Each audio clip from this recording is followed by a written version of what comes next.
Hi friends, നമസ്കാരം. പുരുഷനെ സംബന്ധിച്ച് അവൻ്റെ ആരോഗ്യമായിട്ട് ബന്ധപ്പെട്ട് ആത്മവിശ്വാസമായിട്ട് ബന്ധപ്പെട്ട് പല കാര്യങ്ങളുണ്ടല്ലോ. അതിലേറ്റവും പ്രധാനം ലൈംഗികതയാണ്. ഇതുമായിട്ട് ബന്ധപ്പെട്ട പ്രശ്നങ്ങളൊക്കെ സ്വാഭാവികമാണെങ്കിലും അത് കാലാകാലങ്ങളിൽ പരിഹരിക്കേണ്ടതാണ്. അപ്പം ഞാൻ ഇന്ന് പറയുന്നത് ലിംഗം പ്രവേശിപ്പിക്കുന്ന സമയത്ത് ഉദ്ധാരണം കുറയുന്ന അവസ്ഥയെക്കുറിച്ചാണ്. അതിൻ്റെ കാരണങ്ങളെക്കുറിച്ചും പരിഹാരങ്ങളെക്കുറിച്ചും ഒക്കെയാണ്. അതിനു മുമ്പ് ഈ ചാനൽ നിങ്ങൾ ആദ്യമായിട്ട് കാണുവാണെങ്കിൽ ഒന്ന് ലൈക്ക് ചെയ്യണം, സബ്സ്ക്രൈബ് ചെയ്യണം, ഷെയർ ചെയ്യണം കേട്ടോ. ഒരു പുരുഷനെ സംബന്ധിച്ച് പല കാര്യങ്ങളും അവൻ്റെ ലൈംഗികതയെ ബേസ് ചെയ്ത് പ്രവർത്തിക്കുന്നുണ്ട്.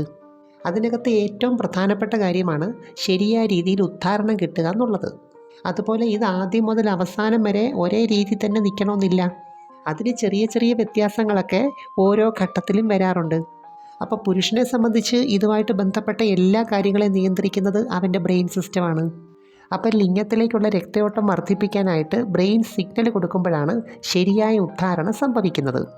ഓരോ പുരുഷനിലും ഇതുമായിട്ട് ബന്ധപ്പെട്ട് ചില കംഫർട്ടബിളായിട്ടുള്ള രീതികൾ പ്രവർത്തിക്കുന്നുണ്ട്.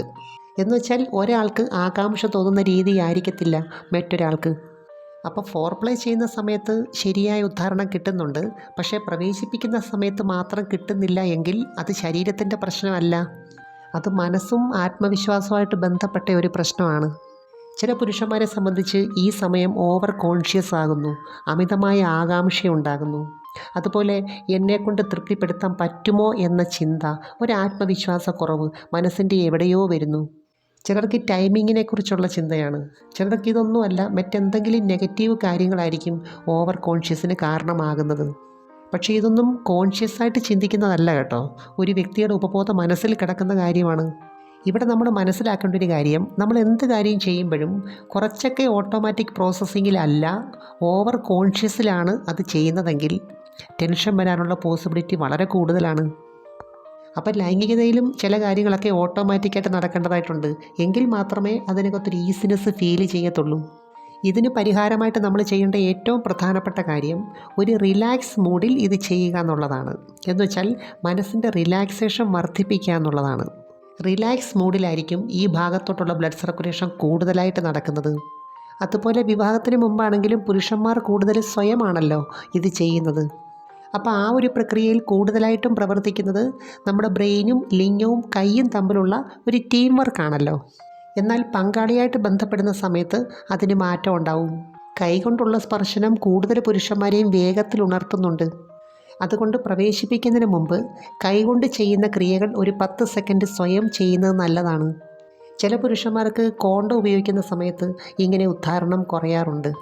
ഈ സമയത്ത് ബ്രെയിനിൽ നിന്നുള്ള സിഗ്നൽ ഉണ്ടല്ലോ, ആ ഭാഗത്തേക്ക് രക്തയോട്ടം വർദ്ധിപ്പിക്കാനായിട്ടുള്ളത്, അതിന് ഒരു ചെറിയ ഡിസ്റ്റർബൻസ് ഉണ്ടാവും. നമ്മൾ റിലാക്സ് ആയിട്ടിരുന്നാൽ കുറച്ച് കഴിയുമ്പോൾ ഓട്ടോമാറ്റിക്കായിട്ട് അങ്ങ് ശരിയാവും. അതുപോലെ ഓരോരുത്തർക്കും കംഫർട്ടബിളായിട്ടുള്ള ഓരോ പൊസിഷനുണ്ട്. ഈ സമയത്ത് അത് വേണം പുരുഷന്മാർ തിരഞ്ഞെടുക്കാൻ. അതുപോലെ ഫോർപ്ലേ കഴിഞ്ഞിട്ട് പ്രവേശിപ്പിക്കുന്നതിന് മുമ്പ് അധികം ഗ്യാപ്പ് വരാതിരിക്കുന്നതാ ഇങ്ങനെയുള്ളവർക്ക് നല്ലത്. എന്ന് വെച്ചാൽ അധികം ഇടവേള വരാത്ത രീതിയിൽ ഒരു കണ്ടിന്യൂസ് പ്രോസസ്സിംഗ് ആയിട്ട് അങ്ങ് മാറ്റിയെടുക്കണം. അതുപോലെ സ്ത്രീ പങ്കാളിക്കാണെങ്കിലും ഈ സമയത്ത് പല കാര്യങ്ങളും ചെയ്യാൻ പറ്റും. പ്രത്യേകിച്ചും അവരുടെ ആത്മവിശ്വാസം വർദ്ധിപ്പിക്കുന്ന രീതിയിൽ സംസാരിക്കുക.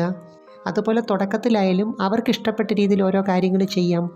യഥാർത്ഥത്തിൽ സ്ത്രീ പങ്കാളിക്കാണ് ഈ ഒരു കാര്യത്തിൽ പുരുഷന് ഏറ്റവും കൂടുതൽ ആത്മവിശ്വാസം ഉണ്ടാക്കി കൊടുക്കാൻ പറ്റുന്നത്. അതുപോലെ വാഗൊണ്ട് ചെയ്യുന്നത് ഇഷ്ടമുള്ളവരെ സംബന്ധിച്ച് പ്രവേശിപ്പിക്കുന്നതിന് തൊട്ട് മുമ്പ് ഇത് ചെയ്യാം. അതുപോലെ മുകളിൽ കയറി ചെയ്യുന്ന രീതിയും ഇതിന് ശേഷം പരീക്ഷിക്കാവുന്നതാണ്. അതുപോലെ അവർ ചെയ്യുന്ന രീതിയെക്കുറിച്ചും അവരുടെ ചില കാര്യങ്ങളെക്കുറിച്ചും ഒക്കെ പുകഴ്ത്തി പറയത്തില്ലയോ, അത് പുരുഷന്മാരുടെ ആത്മവിശ്വാസം വർദ്ധിപ്പിക്കും. പ്രത്യേകിച്ച് ഇങ്ങനെയുള്ള പുരുഷന്മാർക്ക് നെഗറ്റീവായിട്ടുള്ള സംസാരം പെട്ടെന്ന് ഫീൽ ചെയ്യും. അതുപോലെ അവർ ചെയ്യുന്ന ഓരോ കാര്യത്തിലും നമ്മൾ സംതൃപ്തി പ്രകടിപ്പിക്കത്തില്ലേ, അതും നല്ലതാണ്. ചില സ്ത്രീകൾക്കാണെങ്കിൽ ഇങ്ങനെയൊക്കെയുള്ള പ്രശ്നങ്ങൾ കൈകാര്യം ചെയ്യാൻ നല്ല കഴിവാണ്. ഇവിടെ ഓർക്കേണ്ട പ്രധാനപ്പെട്ട കാര്യം, നമ്മുടെ പെരുമാറ്റത്തിൽ കൂടിയും സംസാരത്തിൽ കൂടിയും ഏതൊരു വ്യക്തിക്കും ആത്മവിശ്വാസം ഉണ്ടാക്കി കൊടുക്കുകയും ചെയ്യാം, ആത്മവിശ്വാസം ഇല്ലാതാക്കുകയും ചെയ്യാം. അപ്പോൾ ഇതുമായിട്ട് ബന്ധപ്പെട്ട എന്ത് പ്രശ്നമാണെങ്കിലും അതിന് കാരണമുണ്ട്, പരിഹാരമുണ്ട്. പക്ഷേ വേണ്ടുന്ന രീതിയിൽ അത് ചെയ്യണമെന്ന് മാത്രം. എനിവേ, നമുക്ക് മറ്റൊരു വീഡിയോയുമായി വീണ്ടും കാണാം. അപ്പോൾ ചാനൽ സബ്സ്ക്രൈബ് ചെയ്യണം, ലൈക്ക് ചെയ്യണം, ഷെയർ ചെയ്യണം കേട്ടോ. Thanks for watching. See you next day. By.